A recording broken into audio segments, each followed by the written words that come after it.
Padre nuestro que moras en los cielos, te alabamos y bendecimos tu nombre por lo que tú eres y por lo que tú has hecho por nosotros y para nosotros en Jesucristo. Es demasiado grande, no lo podemos entender, pero sí te rogamos, Señor, que ilumines nuestras mentes, abras nuestros corazones al entendimiento de tu palabra. Tú que eres la luz, Señor, envíanos, Señor, tu mensajero, para que seamos nosotros también luz. Pedimos, oh Dios, perdona nuestros pecados, perdona nuestra maldad, que es mucha. Y te suplicamos por Jesucristo, nos enfoques, Señor, en aquello que tú quieres enseñarnos. Quita de nosotros toda distracción, todo pensamiento, que sea tu palabra honrada y nosotros seamos edificados, porque te lo rogamos en Jesucristo. Amén. Amén.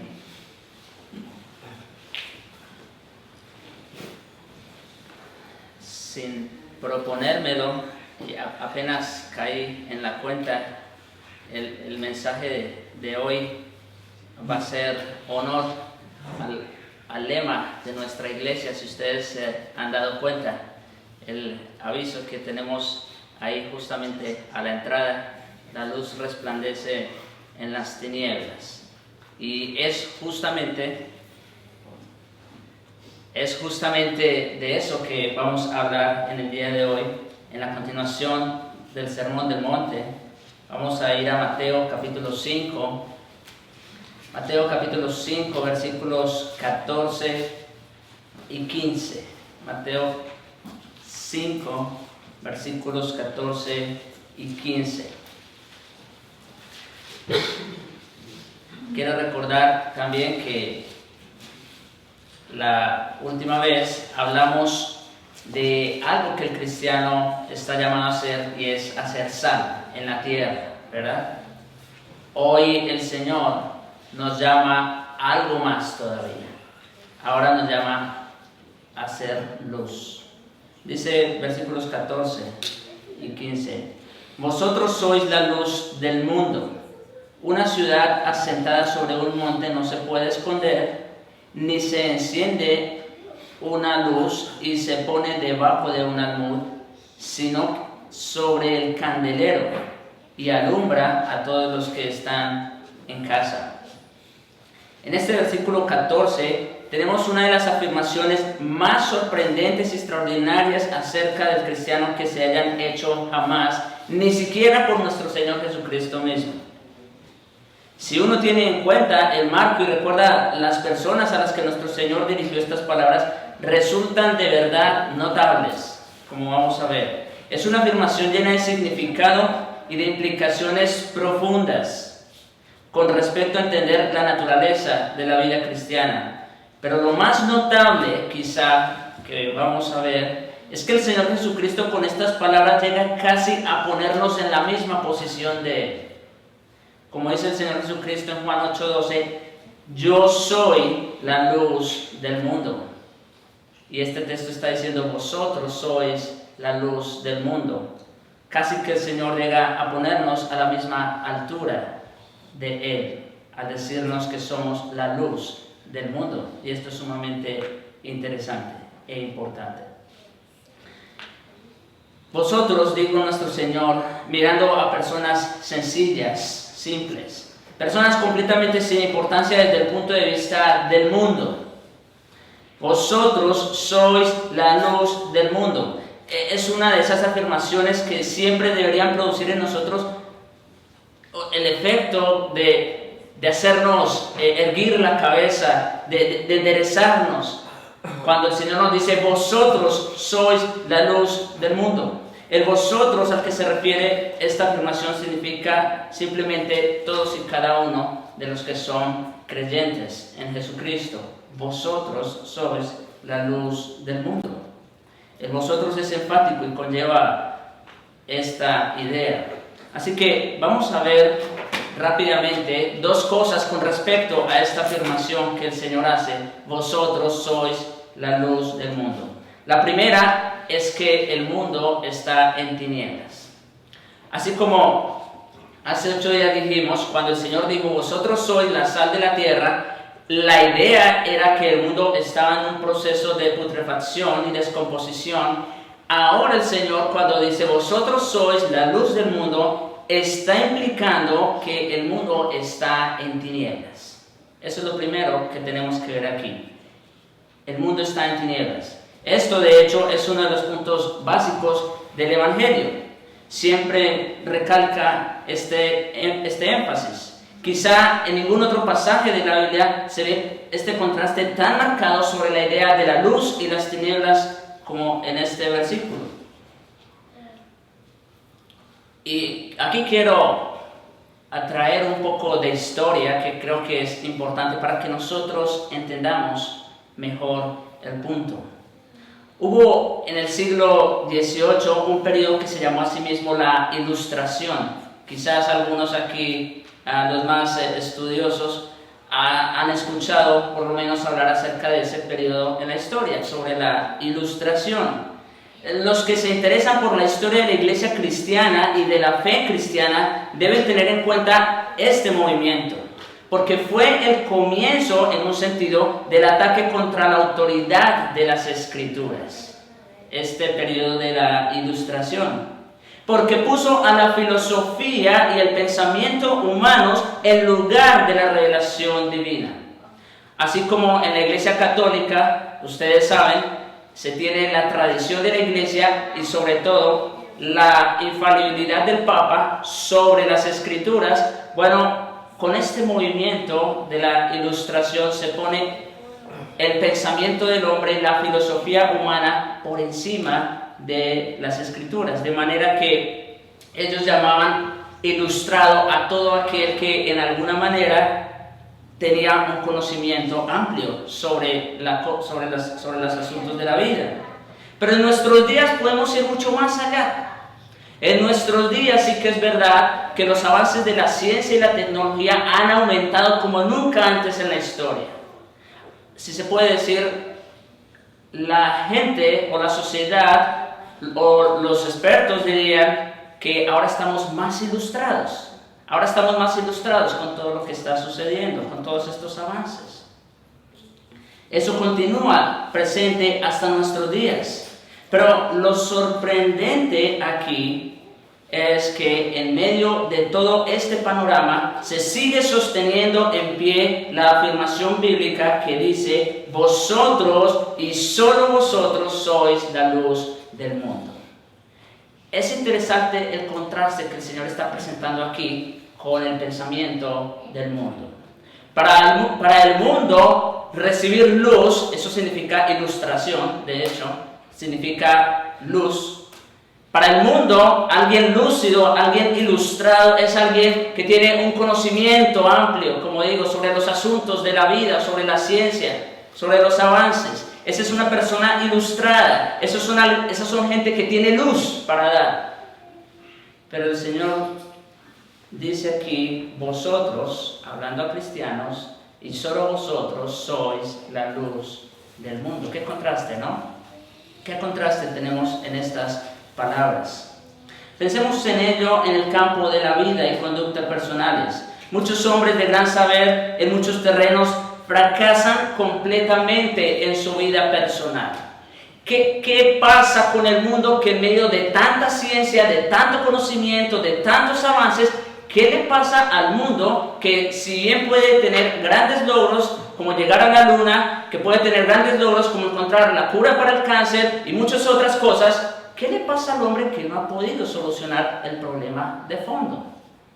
El problema con la inmoralidad. ¿Qué pasa con el hombre que no ha podido resolver esos problemas? Bueno, miren cómo Pablo estimaba todo su conocimiento respecto al mundo y aún a la religión con respecto al conocimiento que ahora tiene del Evangelio. Filipenses capítulo 3, vamos a ir allá rápidamente. Filipenses capítulo 3, versículo 4 en adelante, 4 al 8. Estamos hablando aquí de un doctor en letras, sería más o menos el equivalente hoy día, Saulo, un doctor en letras, en teología y filosofía. Y miren lo que él dice después de su conversión. Dice, aunque yo también tengo de qué confiar en la carne. Es decir, si esto se tratara de asuntos meramente físicos, materiales, si esto se tratara nada más de un conocimiento amplio sobre las cosas de la vida, pues Pablo sí que tenía razón para gloriarse de todo esto. Dice, yo también tengo de qué gloriarme en la carne. Si alguno piensa que tiene que confiar en la carne, yo más, circuncidado al 8º día, del linaje de Israel, de la tribu de Benjamín, hebreo de hebreos, en cuanto a la ley, fariseo, o sea, era lo más celoso que había, en cuanto a celo, perseguidor de la iglesia, en cuanto a la justicia que es por la ley, irreprensible. ¿Qué calificativos se adjudica él mismo con respecto a su conocimiento de todas estas otras cosas? Dice, irreprensible. No, era sin tacha. Uno puede ver hoy día hombres importantes en el mundo que por lo menos ante las cámaras, son intachables, ¿no? Bien portados, son muy profesionales en su trabajo. Pero, ¿qué hay de sus vidas personales, no? Sigue diciendo allí Pablo, versículo 7. Pero cuantas cosas eran para mí ganancia, esa es la ganancia que deja el mundo, ¿sí? La fama, el dinero, los placeres, cuantas cosas eran para mí ganancia, las he estimado como pérdida por la excelencia del conocimiento de Cristo Jesús mi Señor. Noten el cambio que hubo en Pablo. Todo aquello que él tenía como ganancia, que era ganancia delante de los hombres, ahora lo tiene como pérdida. ¿Y por qué razón, Pablo? Dice, por la excelencia del conocimiento de Cristo Jesús, mi Señor. Versículo 8, estoy. Por amor del cual lo he perdido todo y lo tengo por basura para ganar a Cristo. ¿Qué calificativo le estaba dando Pablo a todo aquello que antes era ganancia en este mundo o delante de los hombres? Ahora le está dando un calificativo de basura. Esto es sumamente interesante porque normalmente, como les decía, para el mundo, para la sociedad, la persona ilustrada, la persona con mayor luz, son las personas que alcanzan estos logros. Pero Pablo ahora tiene estos logros que había alcanzado en toda su vida, ahora los tiene por basura. ¿Qué contraste tenemos aquí entonces entre la forma de pensar del mundo y la forma de pensar de nuestro Señor Jesucristo? Si lo vemos en el campo de las relaciones unos con otros, también ocurre lo mismo. Cuando nos hemos estado gloriando de lo ilustrados que somos, de lo mucho que sabemos, hay esa rotura trágica en las relaciones personales. También Pablo mismo hace ese énfasis en el capítulo 2, donde dice en el versículo 1, por tanto, si hay alguna consolación en Cristo, si algún consuelo de amor, si alguna comunión del Espíritu, si algún afecto entrañable, si alguna misericordia, completad mi gozo sintiendo lo mismo, teniendo el mismo amor, unánimes, sintiendo una misma cosa. ¿Saben ustedes cuál es el problema? Cuando, vamos a decir, cuando una persona ilustrada delante de los ojos de los hombres, ¿saben qué ocurre con esas personas? Que fácil tienden a envanecerse, fácil tienden a vanagloriarse del éxito de sus vidas, de todo su conocimiento. Y miren lo que dice aquí en el versículo 3 del capítulo 2. Nada hagáis por contienda, por vanagloria, antes bien con humildad, estimando cada uno de los demás como superiores a él mismo. Oh, pero eso que lo diga un profesional, difícil, ¿no es cierto? Que lo diga una persona bien ilustrada, difícil. Va a considerar superior a otra persona. Pero ese es el espíritu del mundo. Pero aquí tenemos el espíritu de Cristo. No mirando, versículo 4, no mirando cada uno por lo suyo propio, sino cada cual también por lo de los otros. En última instancia, hermanos, estar en tinieblas es estar separados de Cristo. Estar en tinieblas es estar separados de Cristo. Miren cómo lo pone el Señor Jesús también allí en Juan capítulo 3, versículos 19 y 20. Y es interesante porque el contexto en el que el Señor dice estas palabras es en un contexto de salvación. Acaba de decir que de tal manera amó Dios al mundo que dio a su Hijo unigénito. Es interesante, aquí el Señor está hablando del nuevo nacimiento, está hablando de la vida eterna. Y miren cómo dice, o cómo concluye el Señor estas palabras. Dice el versículo 19. Y esta es la condenación, que la luz vino al mundo, y los hombres amaron más las tinieblas que la luz, porque sus obras eran malas.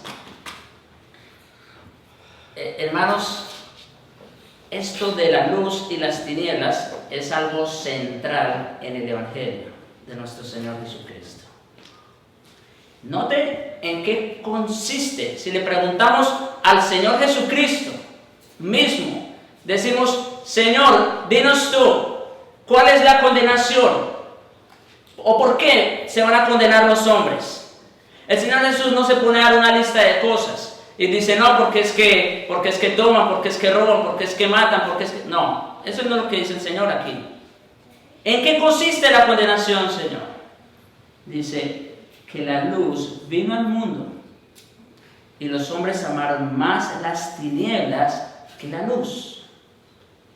En eso consiste la condenación, en amar las tinieblas más que la luz. Y alguien podría decir, bueno, explíqueme por favor, ¿qué quiere decir con amar las tinieblas más que la luz? Bueno, el mismo versículo nos lo dice. Porque sus obras eran malas. La razón por la que el mundo ama más las tinieblas que la luz es porque sus obras son malas. Y no quieren que... Versículo 20, miren lo que dice el versículo 20. Porque todo aquel que hace lo malo aborrece la luz. O sea, no solo no ama la luz, sino que es que la aborrece. Y no viene a la luz para que sus obras no sean reprendidas. La razón por la que el hombre natural ama más las tinieblas que la luz es porque sus obras son malas y no quiere que sean vistas por los demás. Si ustedes saben, verán que la mayor parte o la mayoría de las inmoralidades, de los crímenes que se cometen, por lo general suelen suceder en horas de la noche. ¿Por qué no lo hacen en el día? Porque fácilmente pueden ser vistos por los hombres. Y eso no quieren, por eso se hace en la oscuridad. Y es la misma situación de todo el mundo que está sin Cristo. Ama más las tinieblas que la luz, porque sus obras son malas. Y no vienen a la luz para que sus obras sean reprendidas. Es por esa razón.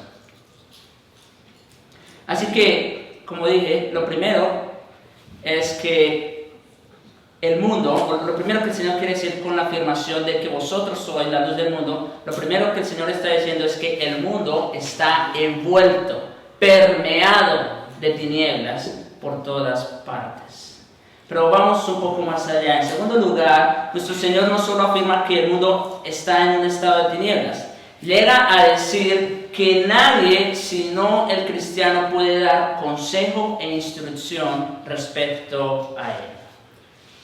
Repito, nadie, sino el cristiano, pueden dar consejo e instrucción respecto a la vida. Esto sería algo, si se puede decir, de lo que nos gloriamos los cristianos.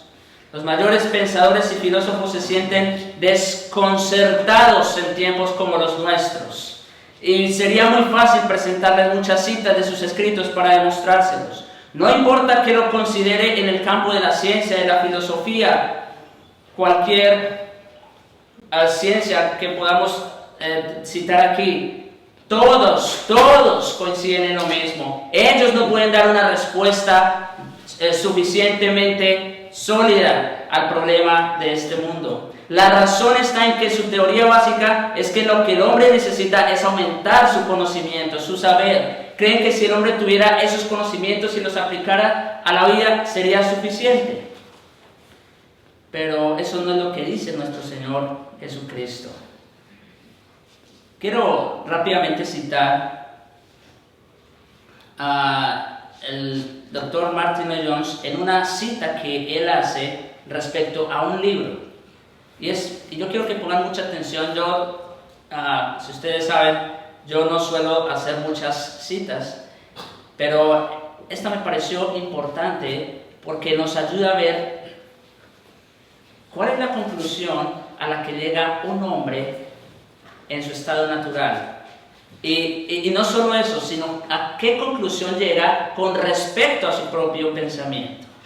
Dice un conocido profesor de Inglaterra, haciendo una crítica en cuanto a los problemas de la vida, y se expresó de la siguiente manera. Dice: este libro en cuanto a análisis es muy bueno, pero no va más allá del análisis, y por esto no ayuda a gran cosa. Eso dice el autor.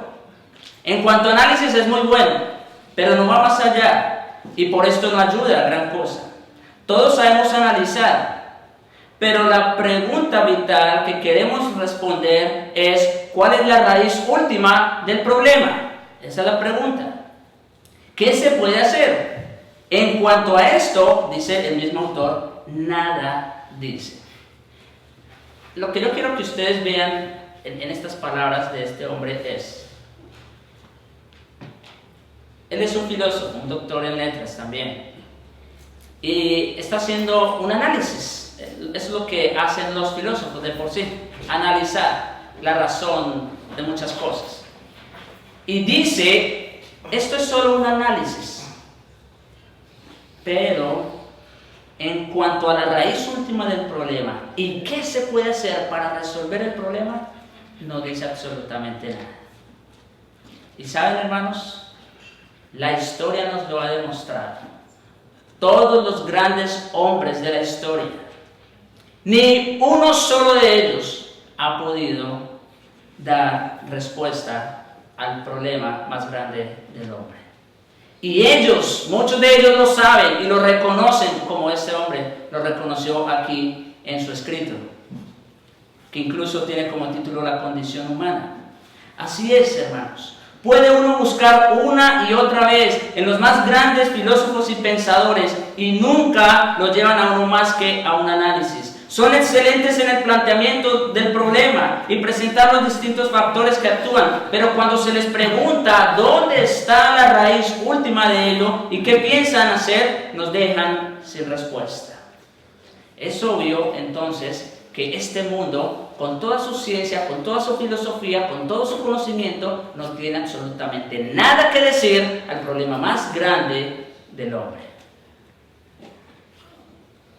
Pueden tener muchos avances en otras cosas, pero jamás podrán responder al problema más grande del hombre. Es obvio que en este mundo no hay luz ninguna aparte de lo que se ofrece en el pueblo cristiano y en la fe cristiana. Quiero decir que si somos realistas, tenemos que darnos cuenta de ello, y que cuando nuestro Señor Jesús habló hace cerca de 2000 años, no dijo solo la verdad en cuanto a su propio tiempo, sino también respecto a todas las épocas de la historia. No olvidemos que cuando el Señor Jesús dijo estas palabras, vosotros sois la luz del mundo, las dijo unos 300, 400 años después de que habían pasado hombres en la historia como Aristóteles, Platón, Sócrates. Hombres a quienes el mundo a través de la historia ha respetado por su conocimiento y su análisis. Pero el Señor sigue diciendo aquí, vosotros, y solo vosotros, sois la luz del mundo. Es interesante esto porque en las escuelas, en las universidades, nos presentan a otros hombres como la luz del mundo. Nos presentan a esos grandes filósofos, historiadores, psicólogos. Esos son, para el mundo ellos son la luz. Pero el Señor Jesucristo aquí dice, vosotros y solo vosotros sois la luz del mundo. Esta es una afirmación tremenda y estremecedora. La historia misma demuestra cada vez más la verdad del Evangelio. Las tinieblas del mundo nunca han sido más evidentes que hoy, y frente a ellas tenemos esta afirmación sorprendente y profunda. Dice el texto allí otra vez, vosotros. En otras palabras, afirma que el cristiano ordinario o el más laico, es decir, aún el cristiano analfabeta, aunque quizá no haya estudiado nunca filosofía, psicología, sociología o cualquier otra ciencia, aunque no tenga ningún conocimiento en cuanto al mundo, pero por el hecho de ser cristiano, sabe más de la vida y la entiende mejor que un gran experto que no lo sea. Esa es la conclusión a la que llegamos cuando el Señor Jesucristo dice, vosotros, digo, solo vosotros sois la luz del mundo. Hermanos, para ser luz no se necesita tener grandes conocimientos acerca de este mundo, acerca de la ciencia, acerca de la filosofía. No, todo lo que se necesita es conocer a Jesucristo. Eso fue lo que Pablo hizo. ¿Vieron cómo él cambió todo? Todo el conocimiento, todo lo que tenía, toda su teología muy equivocada, y ahora la tenía como basura, la había tirado por causa del conocimiento de Cristo. Eso es lo que ocurre en un verdadero creyente, y por eso es luz. El apóstol Pablo, al escribir a los Corintios en su primera carta, versículo 18 al 31, lo dice bien claramente. Texto que se leyó hace un momento. Vamos a ir a 1 Corintios, capítulo 1.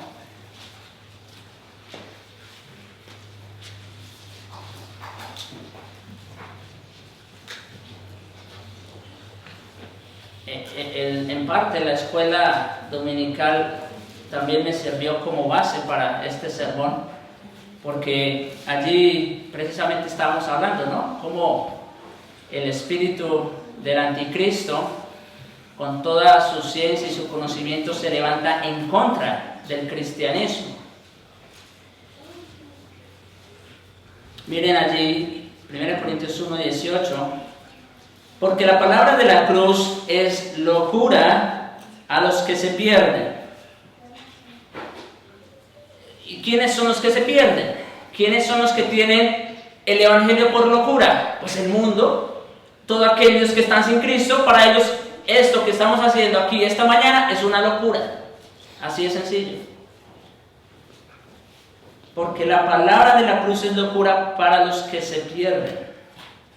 Pero a los que se salvan, esto es, a nosotros, es poder de Dios. Ni siquiera dice tiene poder, no, es poder de Dios. Lo que para el mundo es una locura, para nosotros eso es el poder de Dios. Y sigue diciendo, pues está escrito. Aquí viene el argumento de esta afirmación. ¿Por qué para el mundo el evangelio es locura y para nosotros esto es poder de Dios? Ahí viene la explicación. Pues está escrito, destruiré la sabiduría de los sabios y desecharé el entendimiento de los entendidos. Noten lo que Dios hace con la sabiduría de este mundo. Para Él, la sabiduría, la ciencia, el conocimiento de este mundo no es nada. Destruiré la sabiduría de los sabios, desecharé el entendimiento de los entendidos. ¿Dónde están los sabios que le enseñen al Señor? ¿Dónde están los filósofos? ¿Dónde están los grandes pensadores que aconsejen a Dios? ¿Dónde están? el Señor tiene esa sabiduría como basura. Versículo 20. ¿Dónde está el sabio? ¿Dónde está el escriba? Está citando gente importante. ¿Dónde está el sabio? ¿Dónde está el escriba? ¿Dónde está el disputador de este siglo? ¿No ha enloquecido Dios la sabiduría del mundo? Hermanos, aquí vemos que la sabiduría de este mundo, por más avances que alcance a través de la historia, sigue siendo necedad a los ojos de nuestro Dios. ¿Dónde está el sabio? ¿Dónde está el disputador de este siglo? ¿Quién puede pelear contra esto? ¿Quién puede levantarse contra Dios y decir, eso que hiciste no está bien? ¿Dónde está la sabiduría de este mundo? Pues ya que en la sabiduría de Dios, el mundo no conoció a Dios mediante la sabiduría, agradó a Dios salvar a los creyentes por la locura de la predicación. Ahora vamos entendiendo por qué el Evangelio es locura para el mundo y para nosotros es poder de Dios. Porque a Dios le agradó salvar mediante la locura de la predicación, no mediante la sabiduría de los hombres. Ya vimos que si nos vamos por ese lado, no alcanzaremos nada. Pablo lo tenía por basura, Dios también lo tiene por necedad. Aquí lo único válido o la única manera para alcanzar la salvación es mediante la locura de la predicación, o aquello que el mundo tiene por locura. Versículo 22, porque los judíos piden señales y los griegos buscan sabiduría, pero nosotros predicamos a Cristo crucificado, para los judíos ciertamente tropezadero y para los gentiles locura. Aquí está Pablo incluyendo, o más bien haciendo una distinción entre judíos y gentiles, y está hablando que los judíos piden señales porque eso era la manera como ellos entendían el poder de Dios, y por eso en el versículo 23 dice, para los judíos ciertamente esto es tropezadero. Ellos no podían entender que todo esto se tratara de un evangelio de pura gracia. Ellos estaban acostumbrados a las ceremonias, a los sacrificios, a las leyes. Por eso ellos no entendían que Cristo era el cumplimiento de todas estas cosas. Para ellos tropezadero, pero para los gentiles locura. Pero ahí no termina el texto. Hasta aquí podemos ver que Dios es completamente distinto al mundo. Que lo que el mundo tiene por locura, a Dios eso fue lo que le agradó usar para salvarnos. Pero ahí no queda el texto. Versículo 24. Mas para los llamados así, como griegos, mas para los llamados así, judíos como griegos, Cristo, poder de Dios y sabiduría de Dios. Aquí no importa entonces, hermanos, si son judíos, si son griegos o si son de cualquier otra etnia sobre la faz de la tierra. Aquí lo que importa es que si estamos unidos a Cristo, el Evangelio en nosotros es poder de Dios y sabiduría de Dios. Cuando el texto aquí dice que es sabiduría de Dios, se está refiriendo precisamente a lo mismo que dijo el Señor en Mateo capítulo 5. Vosotros y solo vosotros sois la luz del mundo. Cuando estamos hablando de la luz, tenemos que hablar necesariamente de conocimiento, sin lugar a dudas. Pero aquello que el mundo tiene por luz, en realidad, esos son tinieblas. ¿Cuál es la verdadera luz? Es esta: estar unidos a Jesucristo. Versículo 25. Porque lo insensato de Dios es más sabio que... Oye, esto es como si fuera una hipótesis, ¿no? Como si en Dios hubiese alguna insensatez. Dice, porque lo insensato de Dios, si es que lo hubiera, es más sabio que los hombres. Y lo débil de Dios, si es que lo hubiera, es más fuerte que los hombres. En Dios no hay debilidad, ni hay necedad. Versículo 26. Pues mirad, hermanos, vuestra vocación, que no sois muchos sabios según la carne, ni muchos poderosos, ni muchos nobles, sino que lo necio del mundo escogió Dios para avergonzar a los sabios, y lo débil del mundo escogió Dios para avergonzar a lo fuerte, y lo vil del mundo y lo menospreciado escogió Dios, y lo que no es para deshacer lo que es, a fin de que nadie se jacte en su presencia. Hermanos, ¿a quiénes escogió Dios para llevar el mensaje de las buenas nuevas al mundo sin Cristo? ¿A quiénes escogió Dios? ¿Escogió a filósofos? ¿Escogió a doctores en letras? ¿Escogió a científicos? No. El Señor Jesús llamó unos 4 pescadores que estaban a la orilla del lago de Galilea. El Señor Jesús escogió a un publicano, un cobrador de impuestos. Y así sucesivamente. El Señor Jesús escogió a un asesino, a un perseguidor de cristianos. El Señor no escogió a nadie por su ciencia, por su sabiduría, para llevar esta luz. El Señor escogió lo más vil y lo más bajo, a fin de que nadie se jacte en su presencia. Hermanos, aquí tenemos entonces un contraste claro, bien marcado. Aquello que para el mundo es locura y necedad, fue lo que Dios escogió para alcanzar a los perdidos, llamada la locura de la predicación. Aquello que para el mundo es necedad, eso es la sabiduría de Dios. Pero qué contraste que aquello que realmente es sabiduría, o sea, Dios mismo, el mundo lo tiene por locura. Y por eso nos desprecian, por eso nos persiguen, como decíamos sermones atrás. Por eso el mundo nos persigue, porque somos diferentes a ellos. Porque ven algo distinto en nosotros.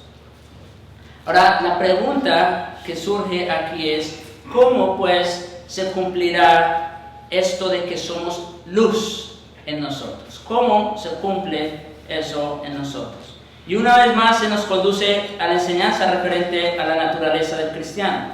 Y la mejor manera de entenderlo sería esta. El Señor Jesús dijo, otra vez en Juan 8, el Señor Jesús dijo, vosotros sois la luz del mundo, pero también dijo, yo soy la luz del mundo. Aquí tenemos estas dos afirmaciones. Por un lado el Señor dice, vosotros sois la luz del mundo, pero por otro lado dice, yo soy la luz del mundo. ¿Cómo podemos entender esto? ¿Quién es la luz del mundo finalmente? ¿O es Cristo o somos nosotros? Estas dos afirmaciones deben tomarse siempre juntas, ya que, como dice, el cristiano es la luz del mundo solo por su relación con aquel que es la luz del mundo. Esa ilustración también que citó el hermano Marcos estaría muy apropiada para el caso que estamos hablando aquí. Sabemos que la luna, no tiene luz propia, sino que la luz que refleja la luna es causada por el sol. De la misma manera se puede hablar de nosotros los cristianos. Nosotros no tenemos luz propia, nosotros no tenemos luz en nosotros mismos, sino que la luz que nosotros reflejamos solamente es el reflejo de quién es la verdadera luz. Ese es el punto aquí. Nuestro Señor afirmó que había venido a traer luz. Su promesa es que el que me sigue no andará en tinieblas, sino que tendrá la luz de la vida. Por eso dice, vosotros sois la luz del mundo. Nosotros somos la luz del mundo no porque nosotros resplandezcamos por nuestra propia cuenta, sino por causa de aquel a quien estamos unidos. Ahora, sin embargo, dice también, vosotros sois la luz del mundo. Resulta pues que Él y solo Él nos da esta luz vital respecto a la vida. Pero va un poco más allá de simplemente ser el reflejo de la luz. Cuando el Señor dice, vosotros sois la luz del mundo, va más allá de nosotros ser un mero reflejo de quién es la luz. Recordarán como el apóstol Pablo dijo en Efesios 5:8, donde afirma, porque en otro tiempo erais tinieblas, mas ahora sois luz en el Señor. Noten las palabras que Pablo está usando allí en Efesios. En otro tiempo nosotros éramos tinieblas. Está hablando de una esencia, de un estado, de una condición. Éramos tinieblas, mas ahora somos luz en el Señor. Así que cuando el Señor afirma en Mateo 5 de que vosotros sois la luz del mundo, no solamente se está refiriendo a que el cristiano es luz por causa de aquel quien es la verdadera luz, sino que también habla de un cambio de naturaleza. Por eso no solo hemos recibido luz, sino que hemos sido hechos luz. Nos convertimos en transmisores de luz. En otras palabras, es esa extraordinaria enseñanza de la unión mística con Cristo en el creyente y su Señor. Su naturaleza entra en nosotros a fin de que nosotros también seamos esa luz. Es muy interesante que también el apóstol Pablo lo dice en otra parte, que nosotros hemos sido nosotros hemos llegado a ser participantes de su naturaleza. Es también en este sentido, de que nosotros somos luz, no solo por el hecho de que somos un reflejo, sino también porque ha habido un cambio de naturaleza. Ahora el cristiano tiene el Espíritu Santo. Y el Espíritu Santo que mora en él, eso lo hace que sea luz ante los demás. Lo notable, por tanto, y que se nos recuerda en este pasaje, es nuestra relación íntima con Él, con Cristo. El cristiano ha recibido y se ha convertido en partícipe de esa naturaleza divina, la luz que es Cristo mismo y la luz que es Dios finalmente. Verán cómo dice Juan en su primera carta, capítulo 1, versículo 5. Dios es luz y no hay ningunas tinieblas en Él. Dios es luz y no hay ningunas tinieblas en Él. Entonces aquí vamos más allá todavía. Preguntamos, ¿quién es la luz finalmente? Aquí responde, Dios es luz. Pero el Señor Jesucristo dice que Él es la luz, precisamente porque como los dos son uno y son de una misma naturaleza, Cristo también dijo, yo soy la luz del mundo. Y nosotros, estando unidos a Cristo, entonces somos la luz del mundo también, juntamente con ellos. La forma de entender esto es mediante la comprensión de la enseñanza de nuestro Señor con respecto al Espíritu Santo.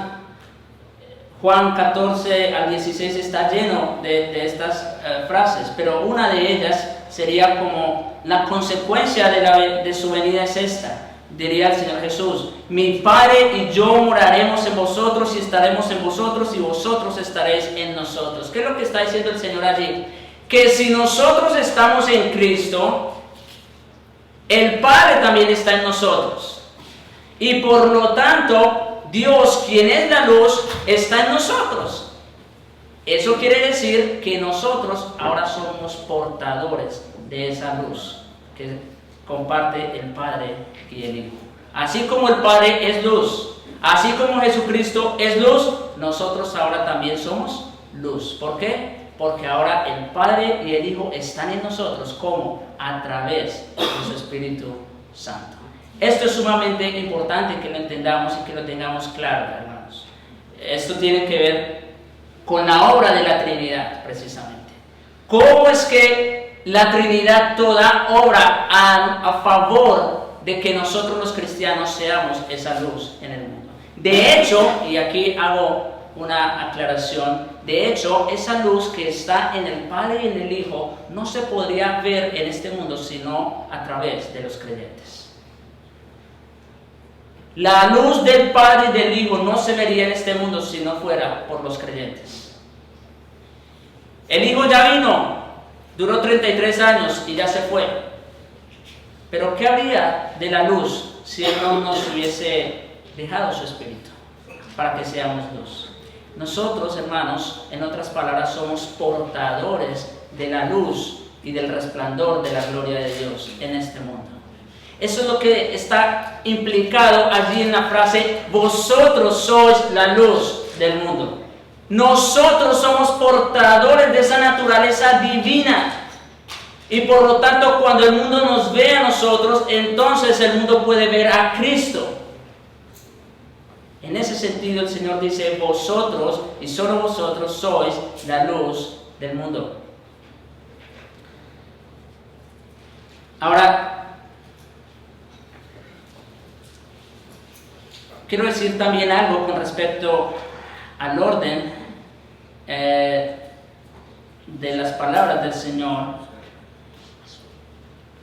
Cuando primero dijo que nosotros éramos la sal de la tierra, o somos la sal de la tierra, y luego dice, nosotros somos la luz del mundo. ¿Por qué el Señor Jesús lo puso en ese orden y no al contrario? ¿Por qué el Señor Jesús no dijo primero, vosotros sois la luz, y luego dijo, vosotros sois la sal? Esto es muy importante y quiero que lo entendamos. Es un punto muy importante. El primer efecto del cristiano en el mundo es general. En otras palabras, como decíamos la vez pasada, el efecto de la sal es preservar. ¿Recuerdan? Preservar. Evitar mayor descomposición. Eso era lo que decíamos en el sermón anterior. Pero ahora el Señor Jesucristo va más allá. La función del cristiano sobre esta tierra no es solamente evitar una mayor putrefacción, sino que ahora la función del cristiano consiste en llevar esta luz que resplandezca en las tinieblas. Como es cristiano, de inmediato produce un cierto efecto, un cierto control. Pero quiero que vayamos una vez más al ejemplo del profeta Daniel. La vez pasada yo cité a Daniel como ejemplo de sal en la tierra y quiero volver a citarlo como ejemplo de la luz. Vamos a ir a Daniel capítulo 1. Recuerdo que vimos los primeros versículos para hablar de él como un ejemplo de sal de la tierra. Daniel capítulo 1. La manera como dijimos, solamente para contextualizarlos, la manera como dijimos que Daniel fue sal en la tierra fue cuando vimos allí que Daniel y sus amigos propusieron en su corazón no contaminarse con la comida que le servían al rey. Daniel sabía que la comida que le ofrecían al rey era sacrificada a sus dioses, a sus ídolos, y por lo tanto Daniel y sus amigos, con esa conciencia de lo que iban a comer, ellos prefirieron no contaminarse con la comida del rey, y con ese comportamiento ellos se mantuvieron como sal en medio del palacio real.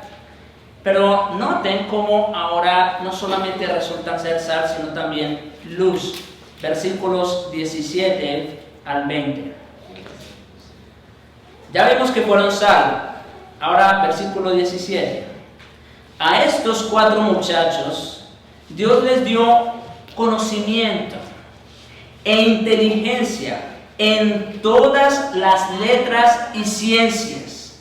Y Daniel tuvo entendimiento en toda visión y sueños. Noten que aquí ya cambió un poco la cosa. Aquí ya no solamente ellos resultan ser sal, sino que ahora Dios dice que les da conocimiento, inteligencia, ¿verdad? Ahora sí, podemos hablar de ilustración. Si hubo unos hombres ilustrados en el palacio, fueron estos. Pero ¿quién les dio esa ilustración? ¿O quién les dio ese conocimiento? Dios mismo. Versículo 18. Pasados pues los días, al fin de los cuales había dicho el rey que los trajesen, el jefe de los eunucos los trajo delante de Nabucodonosor. Y el rey habló con ellos, y no fueron hallados entre ellos otros como Daniel, Ananías, Misael y Azarías. Así pues estuvieron delante del rey, en todo asunto de sabiduría e inteligencia. En otras palabras, en todo asunto de luz, si se pudiera decir. En todo asunto de luz, de ilustración, que el rey les consultó, los halló 10 veces mejores que todos los magos y astrólogos que había en todo su reino. Aquí está lo que dijo Pablo, que Dios había destruido la sabiduría de este mundo. Los más grandes filósofos, pensadores, astrólogos que tenía el emperador de aquella época no fueron suficientes. No les alcanzó su ciencia, no les alcanzó su sabiduría. Aquí quienes resultaron ser luz en medio del mundo para el rey fueron Daniel y sus amigos. ¿Y por qué? ¿Porque ellos fueron a la universidad y se prepararon? ¿Porque ellos recibieron conocimiento de otros filósofos y pensadores? No, simplemente porque Dios así quiso, Dios los capacitó para él. Y en esa medida ellos pudieron ser luz en el palacio del gran emperador. Hermanos, para ser luz en el mundo no se necesita una carrera, no se necesita una profesión, no se necesita ser una persona bien ilustrada. Todo lo que se necesita es conocer al Señor.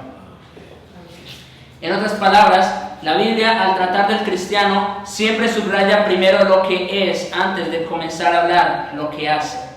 Como cristiano debería siempre producir este efecto general en los demás antes de producir un efecto específico. Primero dejar que los demás nos vean por lo que somos, sal.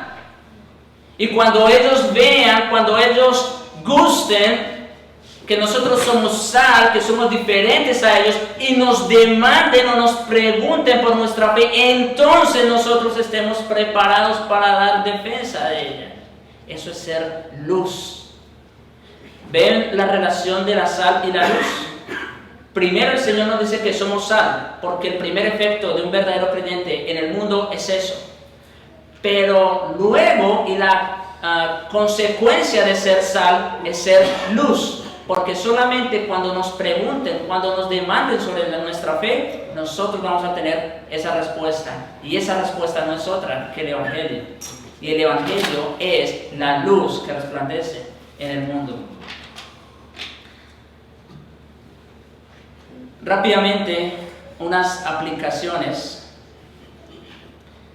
¿Cómo ha de mostrar el cristiano que es realmente la luz del mundo? ¿Cuál es el efecto de la luz? Bueno, el primer efecto, y esto es importante porque allí en el texto de Mateo dice que no se toma una luz y se pone debajo del almud, ¿cierto? O debajo de la mesa, sino que se pone arriba para que alumbre a todos los que están en casa. Entonces, ¿cuál es el efecto de la luz? En primer lugar, no cabe duda que lo primero que hace la luz es poner en manifiesto las tinieblas y todo lo que pertenece a las tinieblas. Eso es lo primero que hace la luz. Poner de manifiesto todo lo que hay en las tinieblas. Es como cuando uno llega a una habitación oscura, enciende la luz y de inmediato queda todo de manifiesto, ¿verdad? Se puede ver todo. Hablando de la venida del Señor a este mundo, Mateo dice de la siguiente manera: el pueblo asentado en tinieblas vio gran luz. En otras palabras, el mundo estaba en tinieblas, vino el Señor, quien es la luz, y como que de un momento a otro se pudo ver todo lo que había. Hermanos, la nación de Israel duró siglos bajo la luz de los escribas y fariseos, y nadie jamás había podido detectarlos a ellos, jamás nadie había podido detectar su maldad hasta que vino la luz del mundo. El Señor Jesucristo, quien es la luz, Él sí los descubrió. Él fue la luz, y cuando llega la luz, disipa las tinieblas. Él, quien es la luz, cuando llegó, dejó expuesto quiénes eran estos que hasta entonces habían sido la luz para la nación de Israel. Es sumamente interesante. El pueblo asentado en tinieblas vio gran luz. La venida de Cristo y el Evangelio son tan fundamentales que se pueden expresar de esa manera. El primer efecto de su venida al mundo es que ha puesto de manifiesto las tinieblas de la vida del mundo. El cristiano es la luz del mundo en esta forma también. Es inevitable.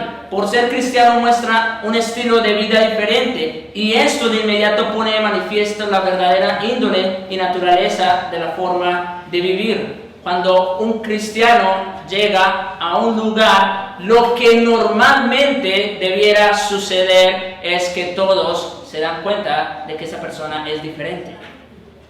Y no sé si ustedes lo han notado o lo han percibido de esa manera.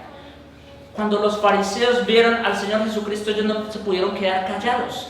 Ellos inmediatamente empezaron a buscarle una u otra cosa para tener de qué juzgarlo. Ellos no se quedaron quietos. Igualmente, cuando el verdadero creyente llega a un lugar, en alguna manera se tiene que sentir su presencia. No puede pasar desapercibido si es verdadero creyente, en otras palabras. ¿Por qué? Porque es luz. Y si tú llegas a un lugar que está a oscuras, que está en tinieblas, fácil tienen que verte. Ese es el punto aquí. Fácil tienen que saber que somos cristianos. No meramente por las palabras, más bien nuestras palabras confirman nuestras acciones o lo que somos.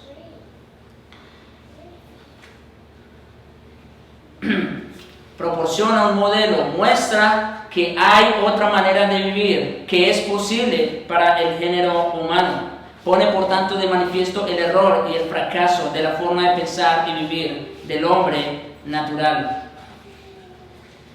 Pero en segundo lugar, un segundo efecto de la luz es que no solo revela lo que está oculto en las tinieblas, sino que también explica la causa de las tinieblas.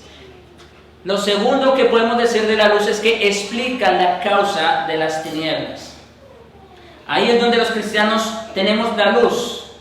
La única causa de los problemas del mundo actual, aquello que los grandes filósofos, como decíamos al principio, jamás pudieron explicarnos cuál era el mayor problema del hombre, porque cuando había tanta luz en otras cosas, seguía habiendo tanta maldad, tanta inmoralidad, tanta corrupción, cuando ningún hombre en toda la historia nos ha podido decir eso, y mucho menos nos ha podido dar una respuesta.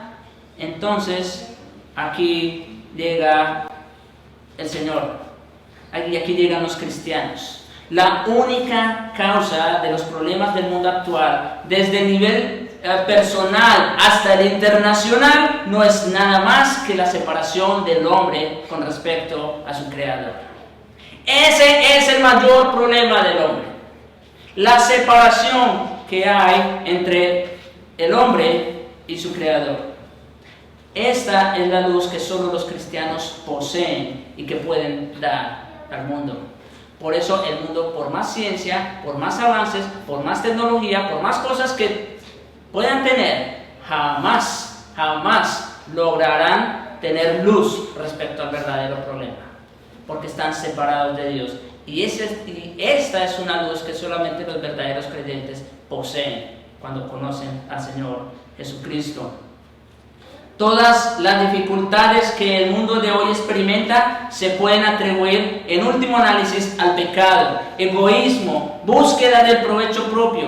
Todas las disputas, conflictos y malos entendidos, todos los celos, envidias y malicia, todas estas cosas se deben a esto y a nada más. Así pues, somos luz del mundo en un sentido muy real en estos tiempos. Solo nosotros poseemos la explicación adecuada del estado actual en el que el mundo se encuentra. Nadie podría dar otra explicación como la que nos ofrece las mismas Escrituras. Quiero citar otra vez a Juan 3:19, cuando dice el Señor Jesucristo: esta es la condenación. Esta es la condenación, que la luz, Cristo, vino al mundo y los hombres amaron más las tinieblas que la luz. Y esto es algo, hermanos, que a nosotros nos debe llevar a reflexionar. ¿Qué es lo que más gana nuestro corazón, nuestros afectos, nuestra voluntad y nuestros pensamientos? ¿Qué es lo que gana ese primer lugar en nuestro corazón? Porque el Señor dice que la condenación es esa, que la luz vino al mundo y los hombres amaron más las tinieblas que la luz. Esto para que reflexionemos, para que nos miremos a la luz de esta enseñanza y de todas las Escrituras. ¿En dónde está nuestro tesoro? Porque el Señor dice que donde esté nuestro tesoro, ahí estará nuestro corazón, ¿verdad? ¿En dónde está nuestro más grande tesoro? ¿En dónde están enfocados nuestros esfuerzos? pudiéramos decirlo. ¿Hacia dónde están dirigidos? Porque el problema del mundo fue que amó las tinieblas más que la luz, porque sus obras eran malas. En otras palabras, el problema es que si amas más las tinieblas, es porque sus obras son malas. Toda persona tiene una conciencia que le advierte antes de hacer cualquier cosa, y sin embargo lo hace. Quizá lo lamenta, pero lo hace. ¿Por qué? Porque le gusta. Todo el mundo hace las cosas que hace porque le agrada, porque le gusta. El problema está entonces en el lugar de nuestro corazón. ¿Qué es lo que nosotros preferimos? ¿Qué es lo que más amamos?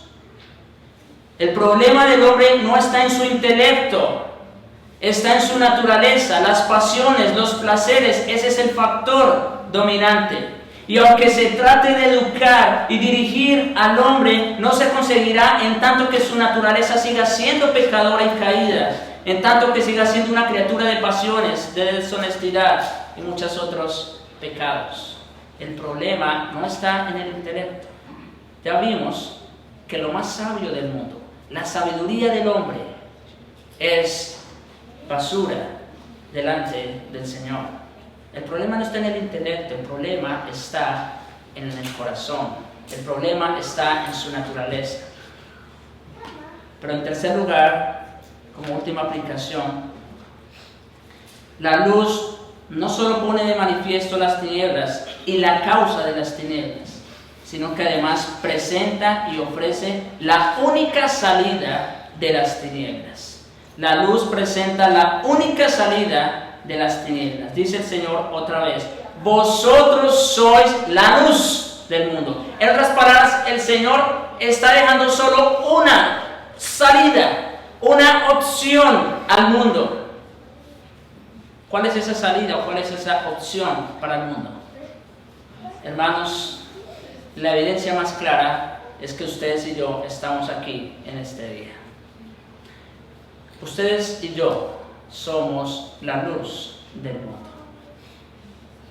Ustedes y yo somos la luz del mundo. Esa es la única salida que este mundo envuelto en tinieblas tiene. Ustedes y yo.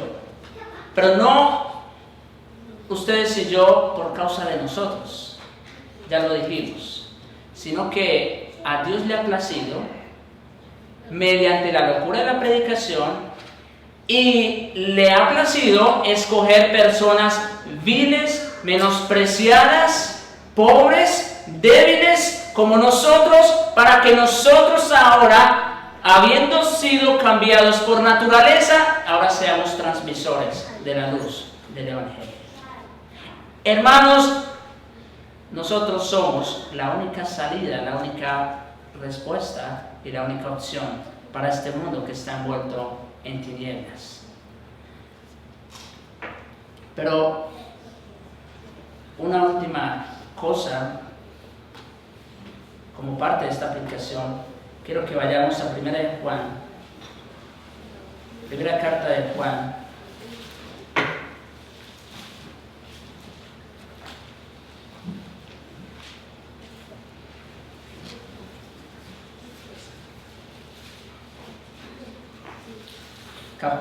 Capítulo 1, versículos 5 al 7. Primera de Juan 1, versículos 5 al 7. Yo quiero, hermanos, que no nos quepa la menor duda el día de hoy. Yo quiero que nosotros salgamos convencidos de si realmente somos luz en este mundo de tinieblas. Dice el versículo 5: este es el mensaje que hemos oído de Él y os anunciamos. Dios es luz. Lo dijimos hace un momento, ¿recuerdan? Dios es la luz. Y porque Dios es luz, Cristo también es luz, dijimos, ¿verdad? El Señor mismo lo dice, yo soy la luz. Y no hay ningunas tinieblas en Él. En el Señor no puede haber ni el más mínimo, vamos a decir, distorsión de luz, para decir que hay un poquito de oscuridad.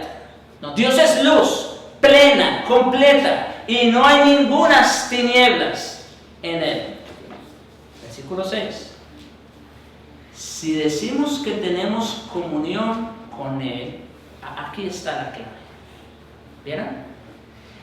Porque yo he dicho durante todo el sermón que nosotros somos luz, solamente por causa de nuestra unión con Cristo, ¿verdad? Nosotros somos luz por causa de nuestra luz, de nuestra unión con Cristo, quien es la luz. Y aquí está.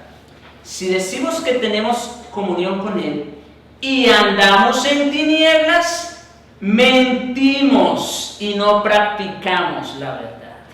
En otras palabras, si decimos que somos cristianos, que venimos a la iglesia, que adoramos al mismo Dios, que leemos la Biblia, que oramos en casa y todas estas cosas, pero el mundo todavía no nos ve como diferentes, es porque no somos luz. Entonces somos mentirosos y la verdad no está en nosotros. Dice claro el texto, si decimos que tenemos comunión con Él y andamos en tinieblas, es decir, que cuando yo llego a un lugar y paso por desapercibido, sin que nadie sepa lo que yo soy, ahí hay un problema. Ahí hay un problema. Si decimos que tenemos comunión con Él y andamos en tinieblas, mentimos y no practicamos la verdad. Pero si andamos en luz, como Él, Cristo, está en la luz, ahí está la diferencia. Si andamos en Él, en Cristo, quien es luz, como Él está en la luz, en Dios, en su Padre, tenemos comunión unos con otros y la sangre de Jesucristo, su Hijo, nos limpia de todo pecado. A esto se resume todo, hermanos.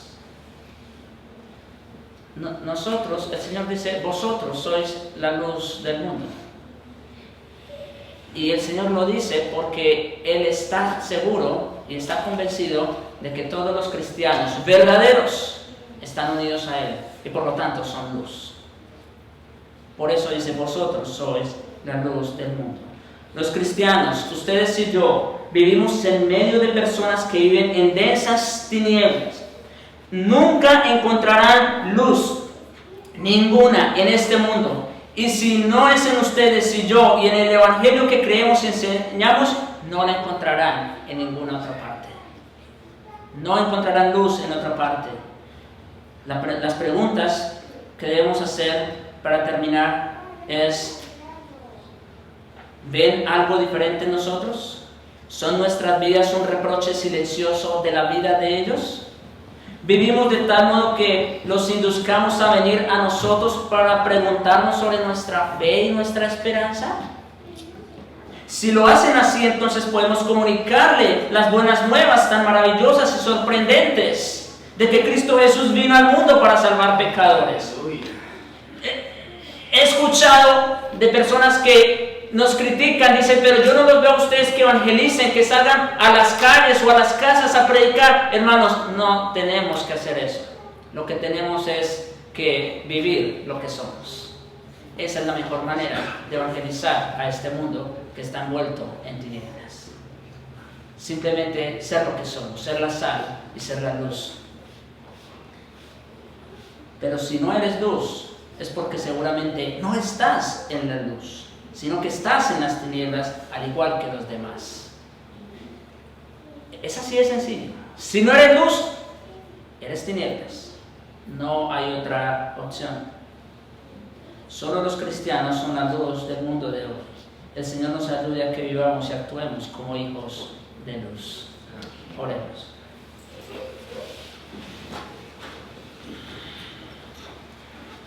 Bendito Señor y Padre nuestro, gracias te damos por tu palabra bendita. Gracias te damos, Señor, porque por ella nos has hablado nuevamente al corazón, no meramente al intelecto, porque el conocimiento lo pueden alcanzar muchos, aún los científicos y los filósofos tienen mayor conocimiento en cuanto a muchos asuntos de la vida, pero ¿de qué les sirve? Si en realidad lo más excelente es tener el conocimiento de Jesucristo, nuestro Señor. Te rogamos, oh Dios, te rogamos, vuélvenos a ti.